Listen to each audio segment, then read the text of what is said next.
You're live. They missed the joke. That's the problem. What can I do? Huh? Sounds like a them problem.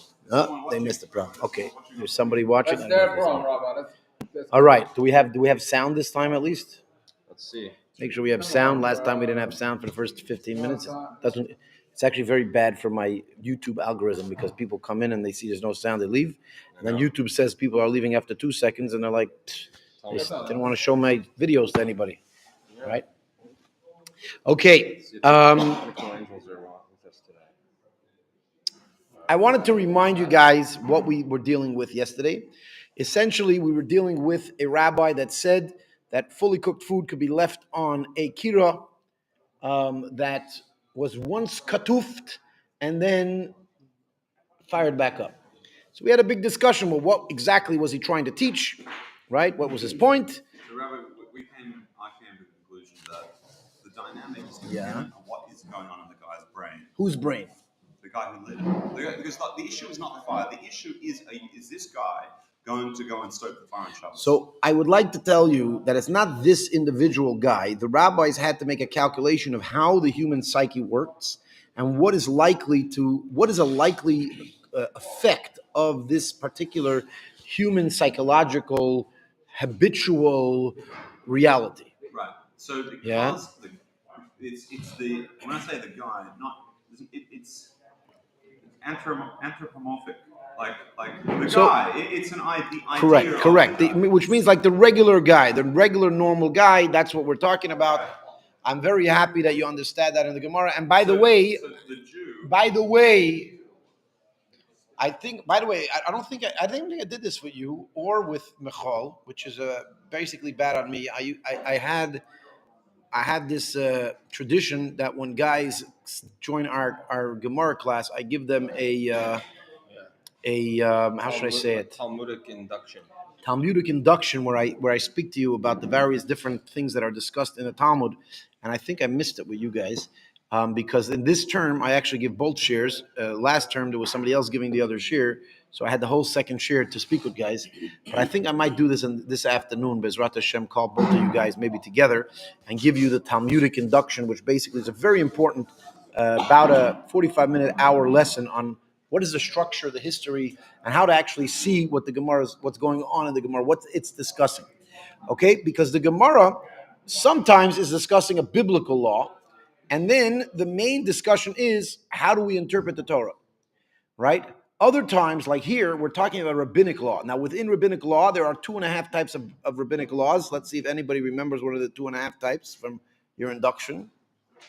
Yeah.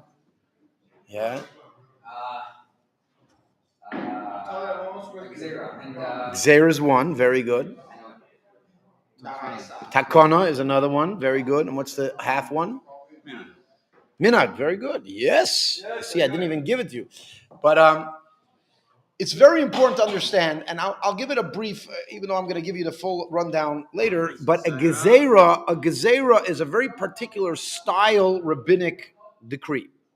Okay, there are really 3 or what I call 2.5 types of rabbinic establishments.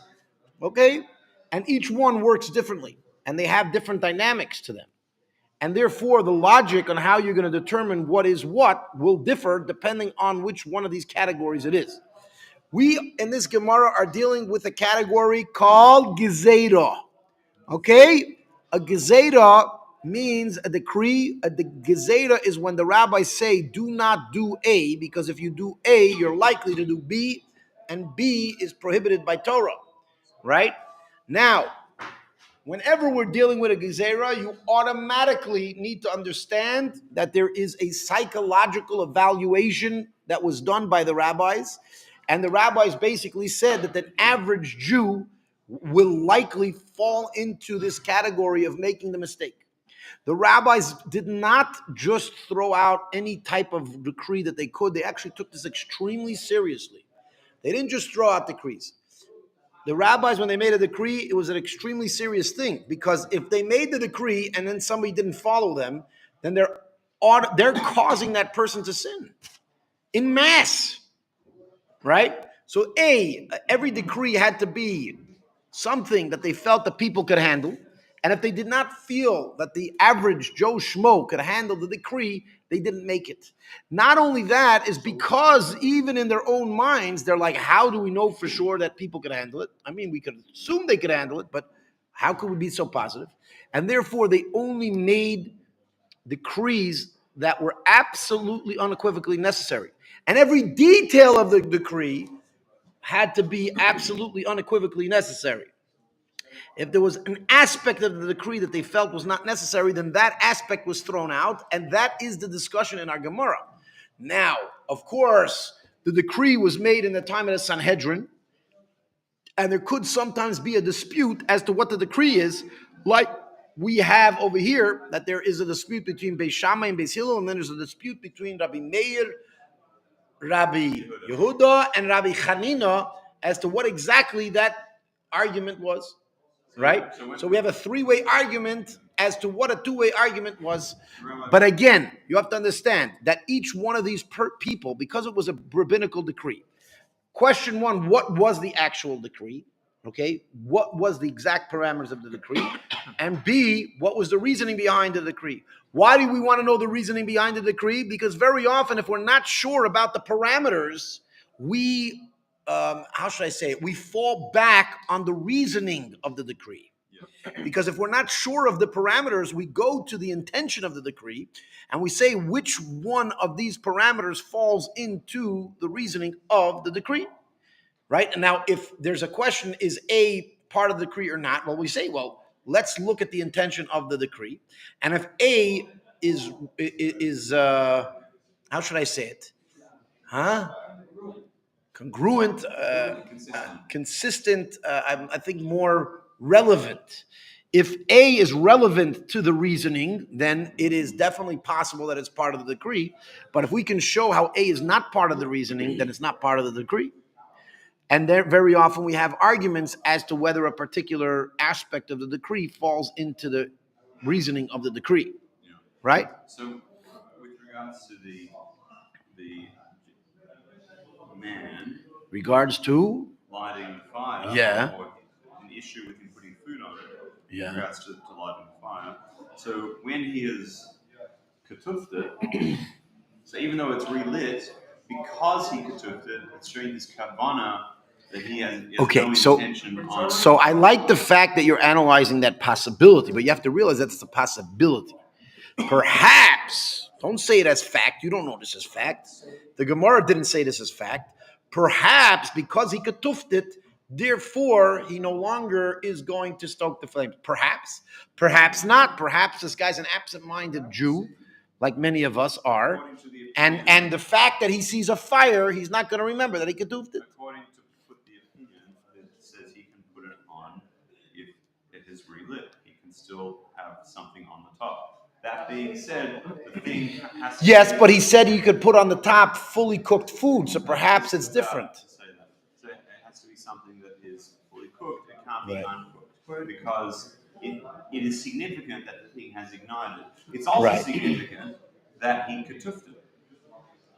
Again, it perhaps is significant because no, not necessarily.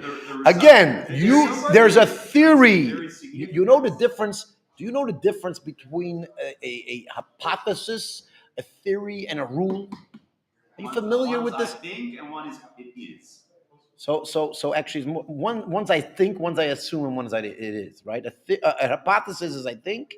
A theory is I assume that this is reality, and a rule is like we've determined that this is reality, right? Now in Gemara, it is very important to understand that we operate on very similar foundational logic.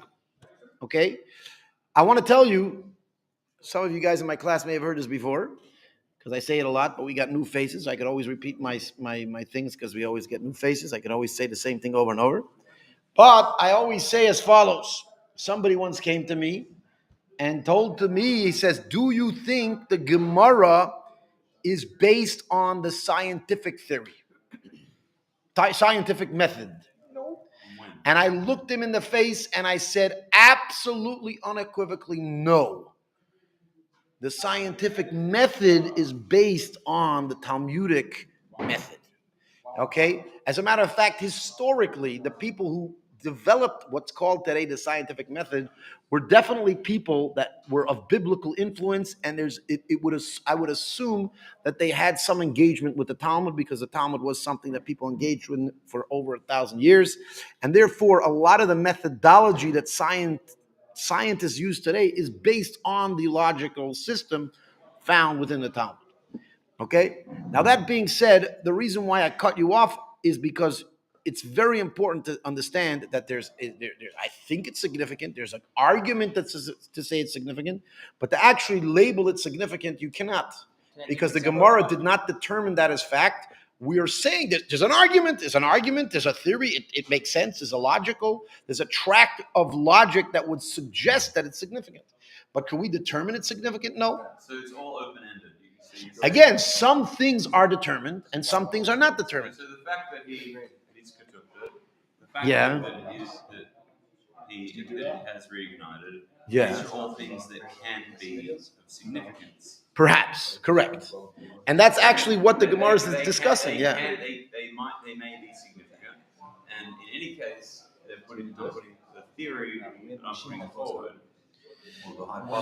Well, they're actually, again, let's understand the tract of the Gemara. The Gemara takes, just like, by the way, let's use a little bit of the scientific method as a basis. And the reason I use it in this class as a basis is because most of the people in my class have a background in the scientific method more than in the Gemara logic.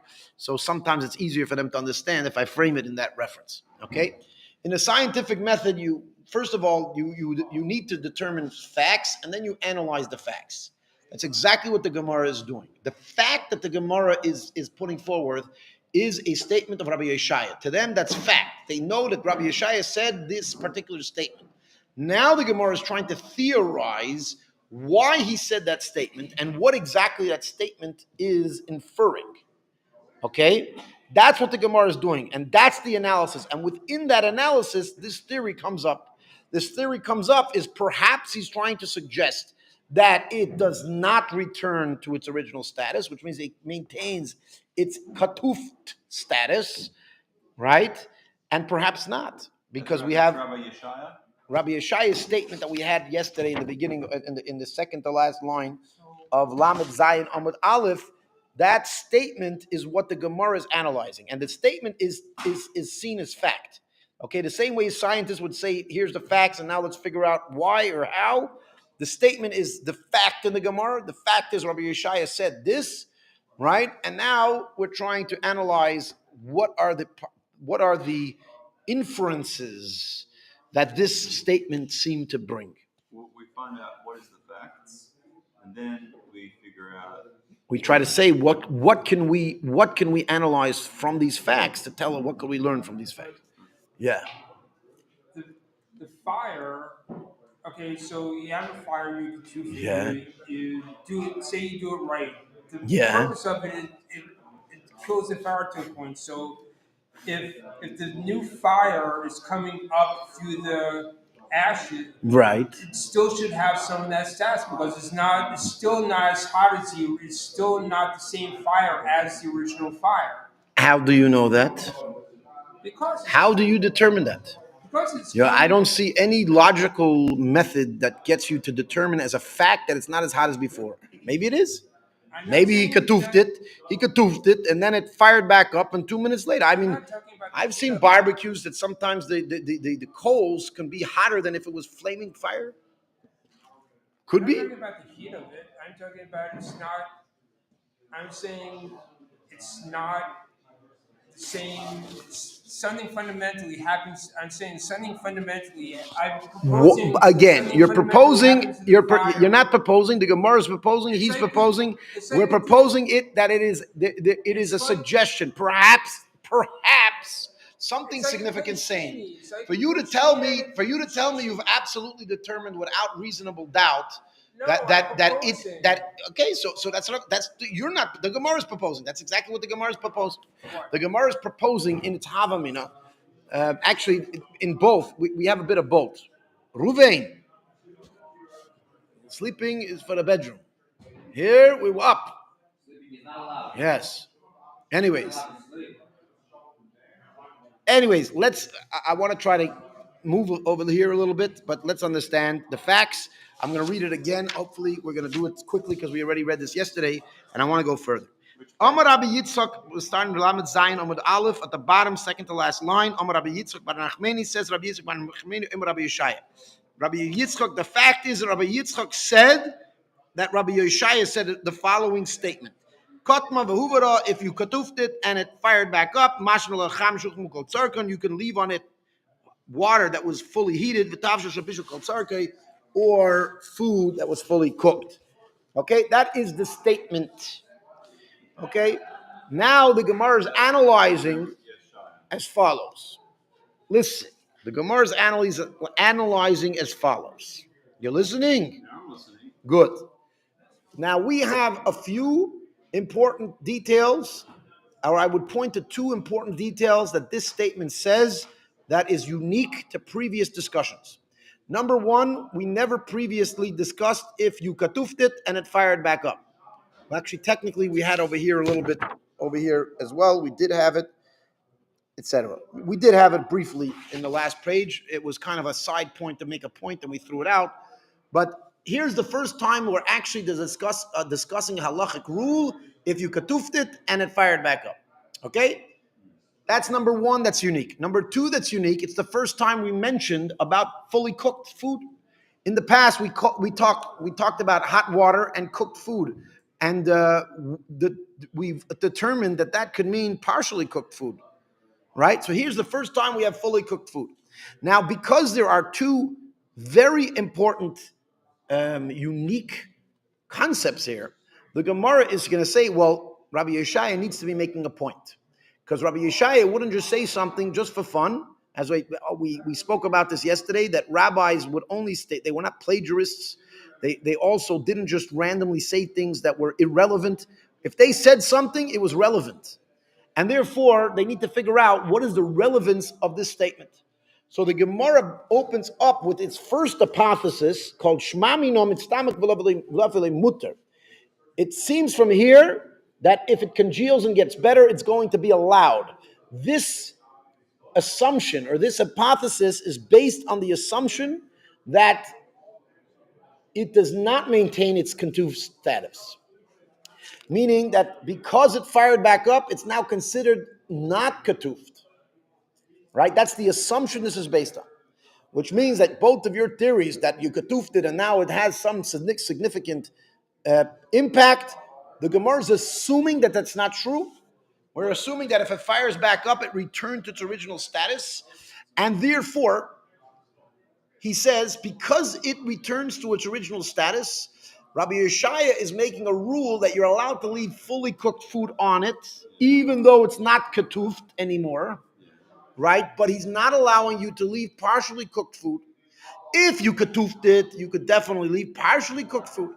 But because it's not ketufed anymore, because it fired back up, therefore, you are only allowed to leave fully cooked food. However, based on that opinion, Rabbi Yeshaya, one could perhaps infer that there is some significance to ketufing it, even though it's fired up. Again, the way the Gemara is approaching it right now, which is the assumption that is not written in the Gemara, but if you understand the logic of the Gemara, you automatically realize this assumption. Right now, the assumption the Gemara has is that if it fires back up, it rewinded the clock, and it's no longer considered ketufed. That is the assumption that the Gemara is dealing with right now.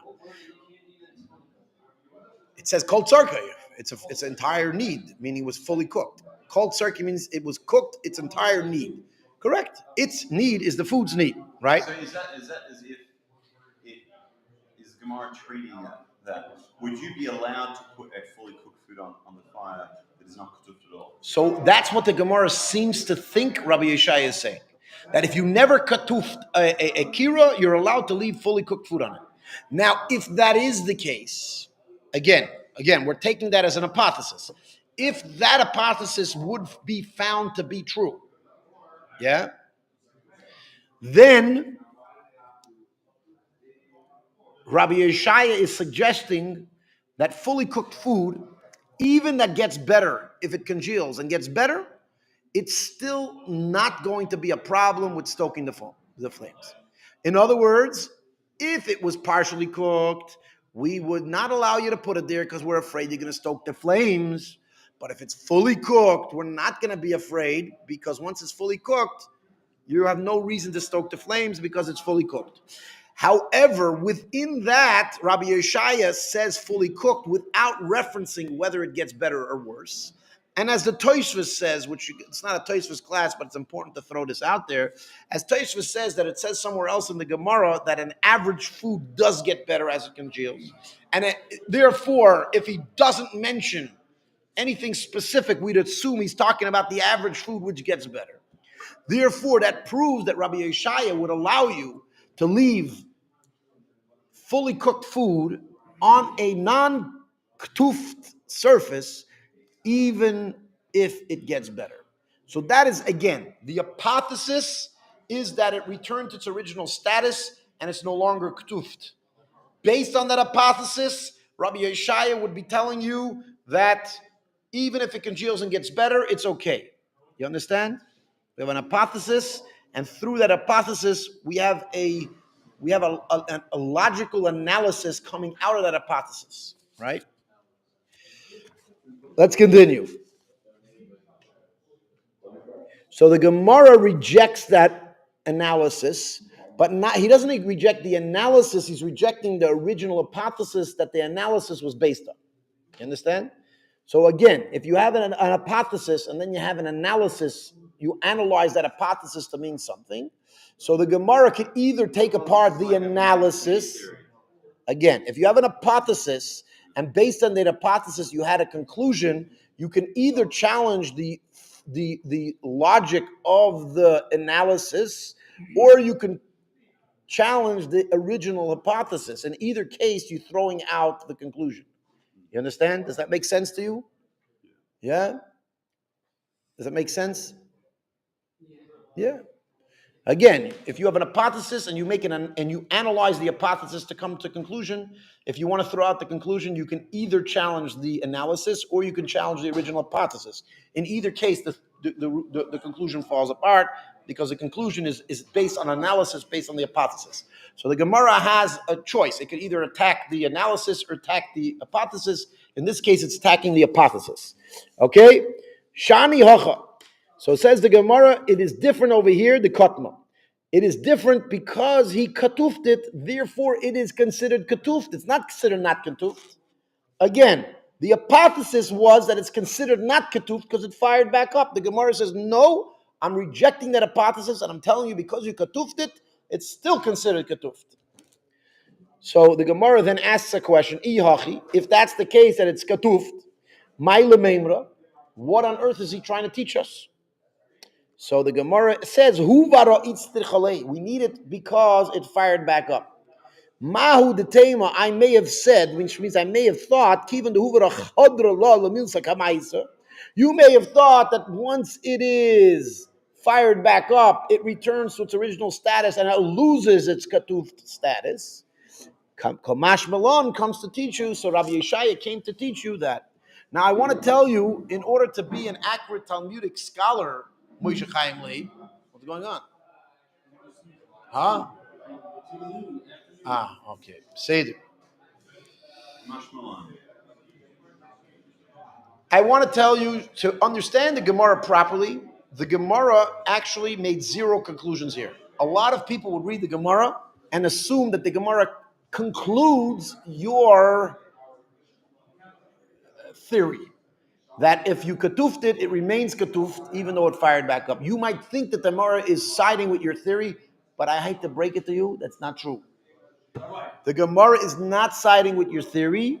The Gemara is basically saying that your theory is legitimate enough to allow him to put the meat on it, but it has to be cooked.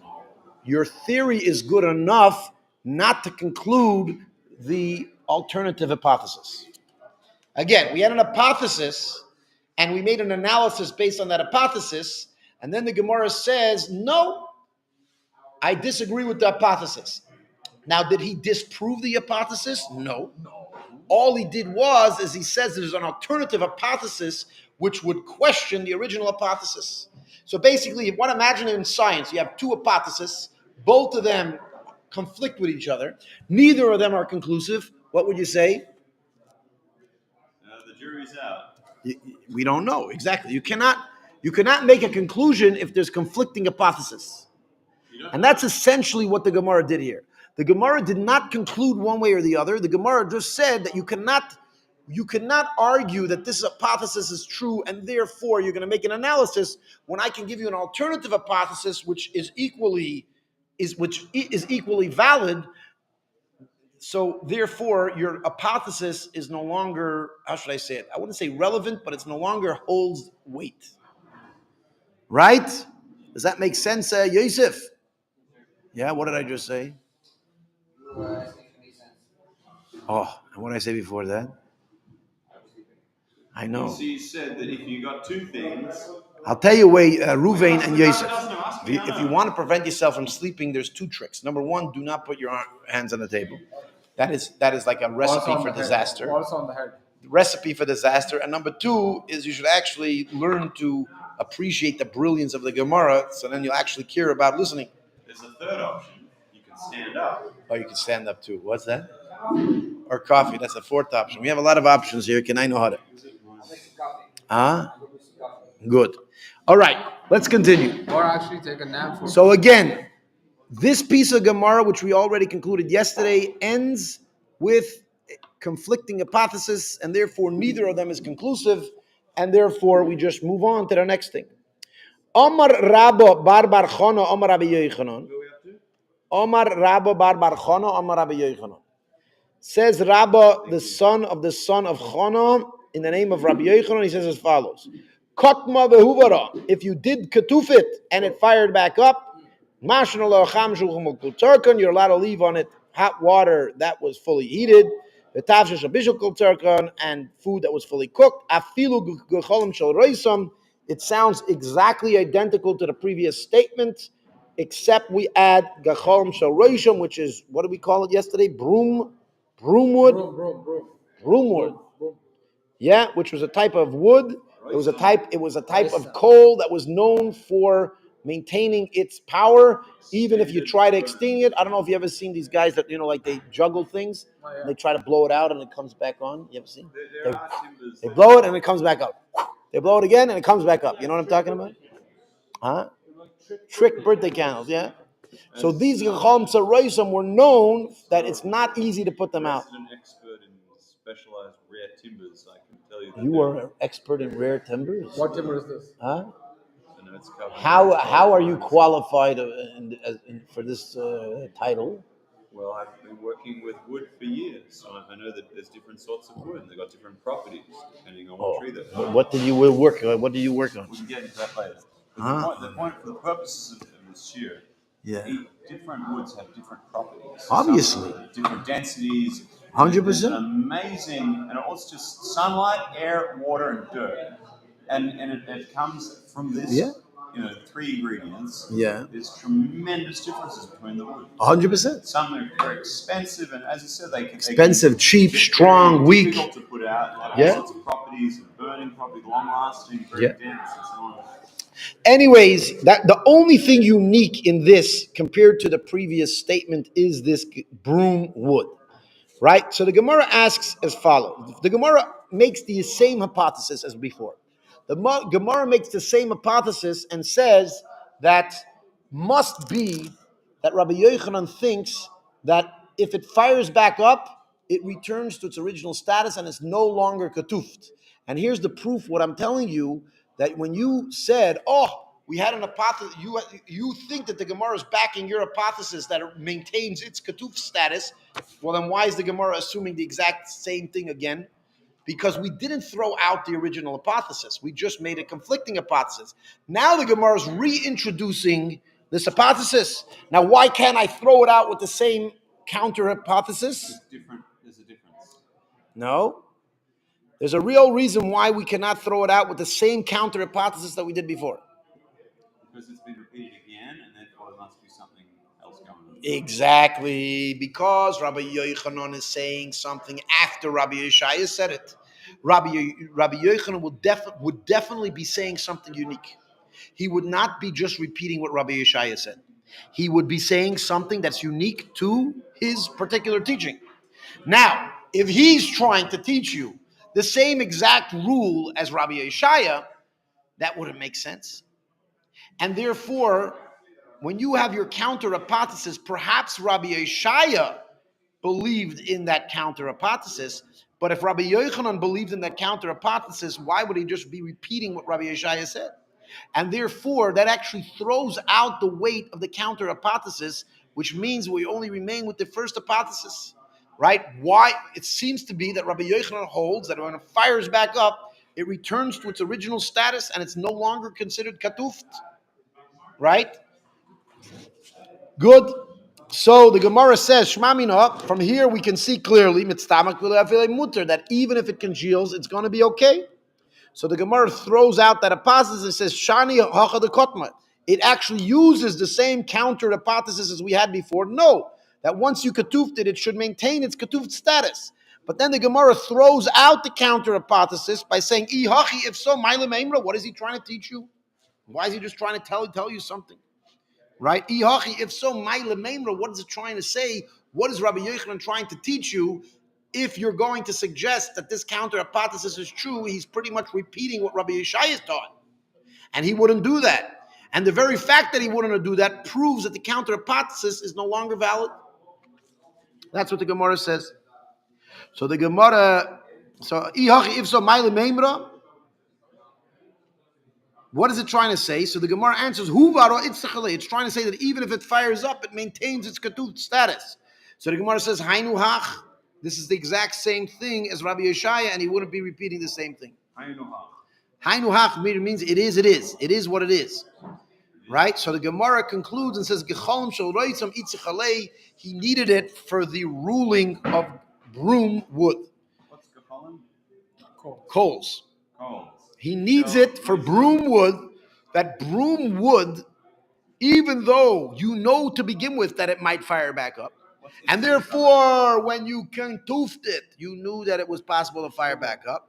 You might have thought that in this case, if it fires back up, it is in fact maintaining its non-ketuft status.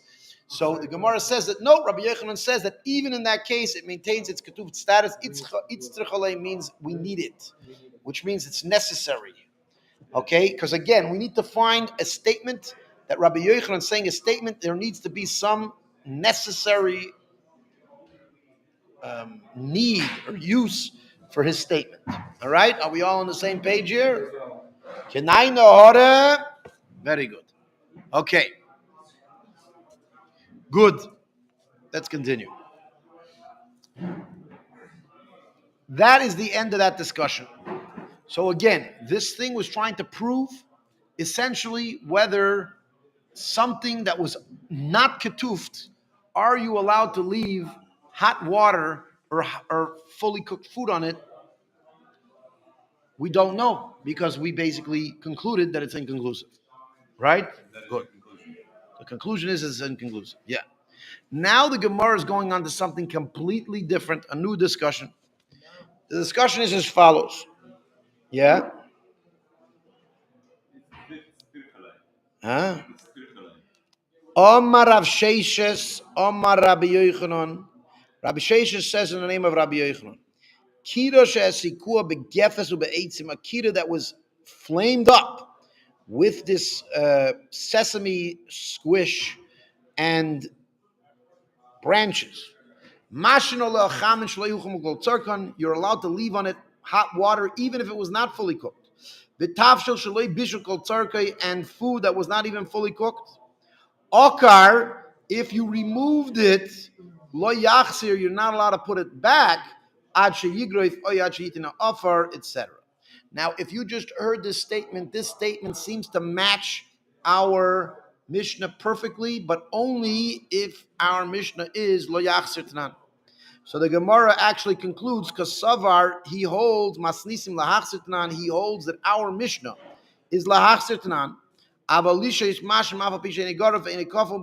But you're allowed to leave from Friday to Shabbos, even if it was not geruft or ktuft. Yeah? Now, Welcome to our Gemara, because everything we learned till now starts to make sense.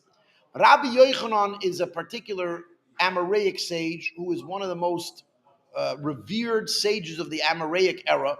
He actually was one of the men that wrote the Talmud Yerushalmi. I think he actually wrote it. I'm not sure if he wrote it himself or with others. I don't remember offhand. You could look it up. And he was a tremendously revered sage. And he was known that if there is a Mishnah that says a rule and does not say any conflicting argument, which is called a Stam Mishnah, Rabbi Yochanan always holds that is the halacha. Now, because he holds that is the halacha, Rabbi Yochanan must hold that our Mishnah is the halacha. Therefore, Rabbi Yochanan cannot be arguing with our Mishnah. I'm sorry, he cannot be arguing with our Mishnah. The only way we can look at it is saying that he thought that our Mishnah means la'achzer tanan. Now, if you look through our Gemara seemed to have, to begin with, an agenda to fight for the ability for it to be la'achzer tanan. Okay, we had some really strong proofs. You're listening? We had some really strong proofs to even suggest that it's lishis tanan. But our Gemara constantly came up. We reworded the Mishnah and says maybe the Mishnah was wrong. We said there's a third opinion when normally there's two opinions. Why is there a third opinion? This is the reason right here that our Mishnah, that our Gemara felt that there were at least some great sages that believed that it's lahachzer tanan. And the Gemara essentially is determining now that Rabbi Yochanan, in fact, he read the Mishnah lahachzer tanan. Whether or not the Mishnah is lahachzer tanan, we didn't determine that. But what we determined is that Rabbi Yochanan thought that it was lahachzer tanan. That was the way he held. We're determining what his opinion is, not what the truth is. Okay, there's a big difference. You could have an opinion, Ariel, and sometimes it's true and sometimes it's not. Just because I determine that that's your opinion does not determine that it's true. Doesn't determine. It could be it's true, it could be not true. Exactly. And Rabbi Yochanan is the same thing. The Gemara is determining from this statement of Rabbi Yochanan that Rabbi Yochanan unequivocally thought that our Mishnah was lahachzer tanan. That's the way he read it. Period. Okay, that's what he held. We're clarifying that he thought that it was lahachzer tanan. Yeah. Correct. So you must have made a mistake? Now, I told you, yeah. So you're asking a good question. Whether you realize that you're asking the question or not, but you're asking a good question. You're basically saying, well, we didn't have two opinions. We only had two suggestions. And so if we have an Amoraic sage that says that it means lahachzer tanan, why don't we just take it, grab it, and run with it? Run with it. We have Rabbi Yochanan. The Gemara just determined unequivocally that Rabbi Yochanan holds that it's this. As a matter of fact, on last page, we tried to use a statement from Rav to prove that Rav held one way, right? And if he held that way, it seems to be we would have concluded, because that's the whole thing. That would have been the end of the discussion. But we just proved that Rabbi Yochanan holds this way, and the discussion's not over. So why is the discussion not over? So now we're going to continue and tell you why the discussion's not over. Yeah?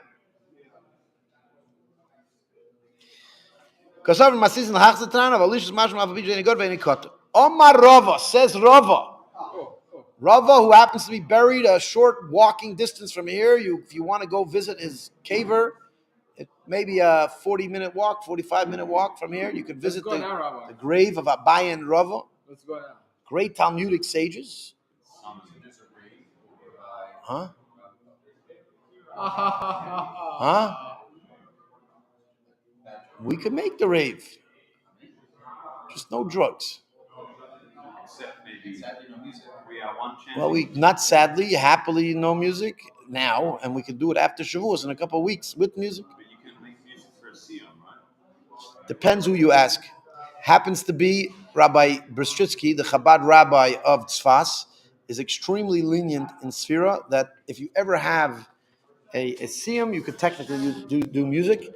And a lot of the children that have bar mitzvahs, when I was growing up, if you had a bar mitzvah, you pushed it off to Lag BaOmer or till after Shavuos, because you don't want to make a bar mitzvah without music. It's like boring, Funeral. Not like a funeral, but it's not as exciting if you have music. I like that. Right, a bar mitzvah, you have these 13-year-olds, the first time they get to use their feet and jumping up and down. It's like the whole thing. That's the whole bar mitzvah, right? Yeah. So in Tzfas, yeah. No, for me, I didn't have a problem. But again, many people had problems doing that. Yeah.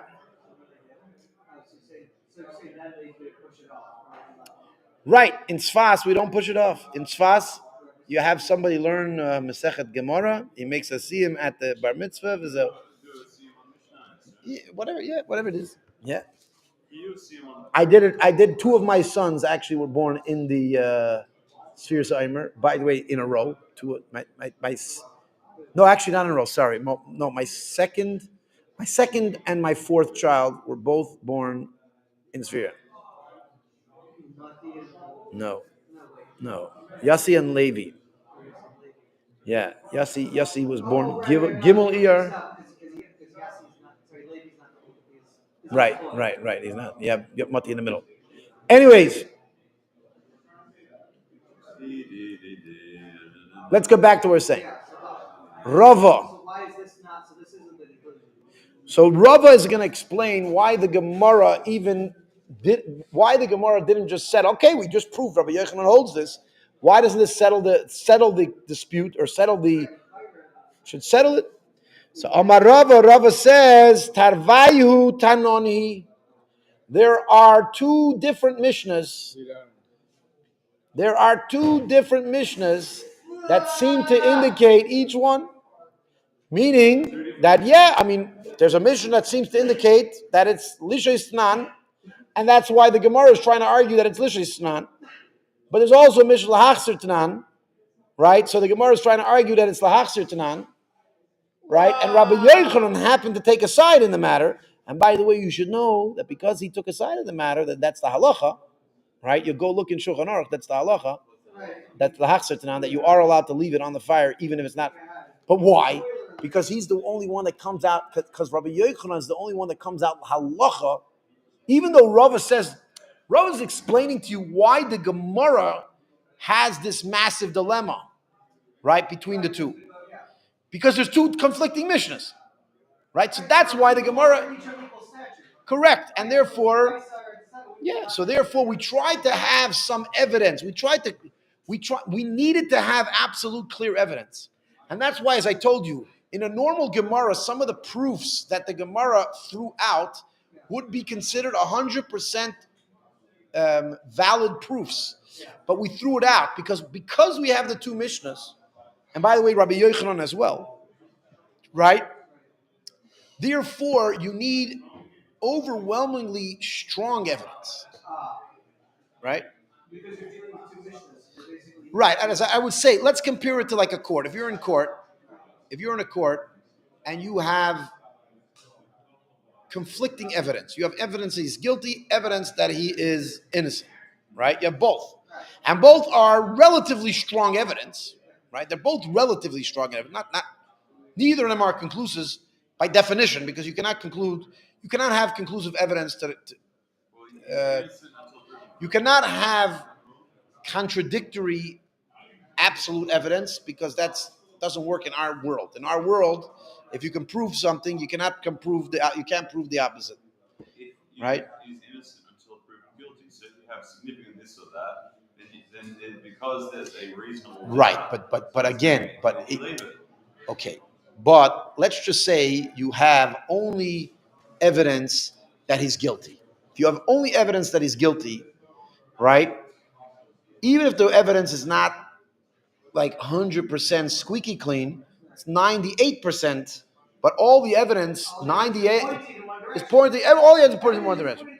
So then very often we're going to accept 98% evidence. Yeah. Correct. I mean, all the evidence is pointing in one direction, so let's conclude that way. right? And even to make him guilty, by the way. And in secular courts, they do that. If all the evidence is pointing in any direction, even though no piece of the evidence is conclusive, they're like, listen, everything seems to indicate this, done. However, if you have evidence that he's innocent and evidence that he's guilty, then if you want to conclude he's guilty, you need super squeaky clean evidence, right? Because the second you have significant evidence that he's innocent, then you literally need 100. You can't even have 99%. You have to have squeaky clean evidence in order to put him away when there is evidence that he's innocent, right? And that's the same thing that's going on in the Gemara. Because there's conflicting Mishnahs, like Rava says, because there's conflicting Mishnahs, the Gemara was not willing to accept evidence that it would have accepted in another case, because there is evidence to each side.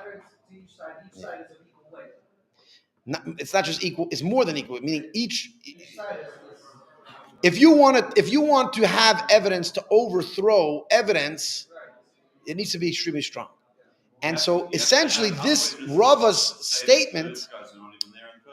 This statement of Rava, wow, it's late. I'm good at, I tell them, when they teach you how to be a rabbi, they teach you how to start talking.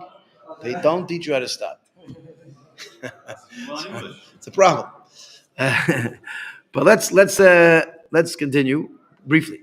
This Rava is basically explaining to you the entire previous Gemara, why the Gemara was demanding such squeaky clean evidence, because there are conflicting Mishnahs. Tarvayu, Tanoni. Tarvayu means both of them. Tanoni were taught, but it means taught in a Tanaic statement. Lishrish Tanina, to leave it, we learned, it's where do we get this from? Because there's a Mishnah that says, Ein naslin es apas b'teichatanu. It says you're not allowed to put bread into an oven im chashecha while it's getting dark. And not a piece of dough on top of coals in order, right? Only if it's face crusted. So it actually tells you, meaning once it crusts, you're allowed to leave it there. Which seems that, hold on a second. Crusting is that the surface of the bread crusted, then you're allowed to leave it there. But you're not allowed to put it completely raw, but if it's already crusted, you're allowed to leave it there. Now, that seemingly is similar to our Mishnah, because crusted bread is actually compared. You can look in Rashi, crusted bread is compared to Michael ben Droisoi, which is Rabbi Hanina's opinion, that if it's Michael ben Droisoi, you could leave it. If it's not Michael ben Droisoi, he doesn't let you leave it. They call it par-baked. Huh? Again, once it has a minimum amount of baked, then you're allowed to leave it there, which is similar to Michael ben Droisoi, which is essentially Rabbi Hanina's opinion. On an unrelated topic with regards to someone, was it Messina ben Droisoi? Messina ben Droisoi? Messina ben Droisoi? I don't remember. No. Ben Droisoi, it's called Ben Droisoi, that's it. Ben Droisoi. So yeah. In a supermarket, not Jewish supermarket like Coles, right? You can go there and you can say, I'd like a par-baked loaf of bread, bread roll, sourdough, whatever it is, and they bring it to you. And this has been partially baked. It's not fully baked. So when you take it home, you stick it in the oven, and then it's officially Yisrael. Pasta because you cooked it. We have to check the ingredients also, but it's kosher. It's kosher, but because it wasn't fully cooked and you completed the cooking, so it's considered pasta Yisrael, and it's fully good to go. So I'm guessing that that's the idea of Ben Droisoi. So once it's already cooked. So again, Pas Yisrael has a different set of rules than Shabbos. They're not necessarily comparable, but again, you'll read over here till Kamash Malon. Let me see on your pages. Where is this? We basically learned over here until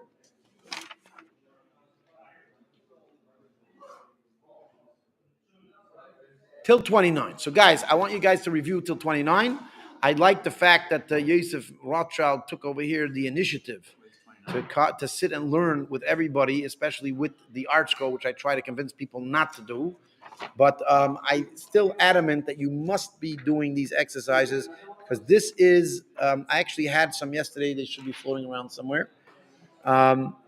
You must be doing the exercise that I'm telling you about because this is really what is going to give you the true appreciation and the true knowledge of how to learn Gemara, way more than just reading in an art scroll and knowing what it says. Way more. It's uncomparable. I understand why people prefer not to do it and just listen to the art scroll because it's much easier and it's not as hard work. But a little lesson for life. I'm not sure if you've ever learned this, but hard work goes a long way, which means that you know what I say. I say that if it's free, it isn't worth it, which means if it's too easy, then it's not necessarily valuable. Yeah. Yeah. No, I say it even more. I say if it's free, it's not worth it. That's what I'm saying. Is because you didn't pay it. Well, I'm saying even more. It's not even worth free, which means that you should really give. If it's free, very often you should be getting paid to do it. Yeah. Yeah, it's not worth it. And the reason I'm saying this is, again, obviously reading in the art scroll is not considered nothing. It's obviously is considered learning Torah. You're getting Torah information. However, in this yeshiva environment that you are here, it is the time of your life where you should struggle to actually learn to learn the Gemara inside, and that's only going to happen by doing the exercises that I explained to all you guys. It's not going to happen by reading the art scroll. As I told you, I know a guy that he read the art scroll, learned every single day in the art scroll for 30 years. He cannot read the Gemara inside, right? He knows a lot of information, but I would say that he doesn't truly appreciate the nuances of the Gemara, because the nuances of the Gemara are highly based on its language, and a lot of the brilliance you're completely missing if you read the art scroll. You get some of it, but not all of it. I'm that guy. He's this guy. What? Shalom Aleichem. This guy is our Gingy, yeshiva Gingy. His name is Menachem Goldstein, and he's very angry that I made fun of him. Did I make fun of him? Not really. Oh, good. Baruch Hashem. As long as you don't think I made fun of you. We love you. We love you, Mendel Goldstein. Good. That's that. Does anybody have questions, concerns? I will be teaching a shir in about 15 minutes over here, so I would prefer you go out. And I would want to, Yosef, I'm very happy if you want to learn with one guy, but I don't want the whole class to just park there. It's detrimental to the. I want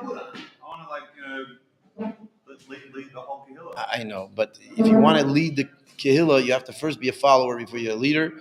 Right now, you're a student, and follow the process. You learn with one person, and it shouldn't just be you talking. It should be a switch back and forth, because each person, when they're speaking, when they're trying to read the Gemara, that helps their skills, right? And by the way, part of being a leader is putting your interests aside for the benefit of others. Really? Yeah, true leader. So even if you feel, and by the way, I would probably suggest that you probably gain more by you speaking all the time. You will gain more by you speaking all the time. So when you But go to a shir, the but rabbi's they speaking, won't. They won't. Guess who's benefiting? Me. The rabbi. Gets Exactly. benefits. I go Exactly. to a shir, in Melbourne, and the rabbi's talking, and I think, no, he's already a rabbi. I need to learn. He already knows it. I need to learn. So I start talking it out. So why'd you go to the share? So Yosef Rothschild, I want to thank you for making the point that I tried to make to you guys over the last few weeks since you've been here, is how important it is that the shir is only used as a springboard to your personal learning. And that's also why I don't want you to read to the other five guys, because I want those five guys to have a chance to read also. You understand? For the exact same reason that you just said. Right? You yourself experienced the exact issue that I'm trying to correct. And so I appreciate the fact that you realize how important my instructions are, that guys need to, not just sit and listen to a rabbi, but actually do the work on their own. Thank you. Thank you for helping me make my point. All right. Any other questions? Somebody says here, I want to know. Who is this? I don't know who this is.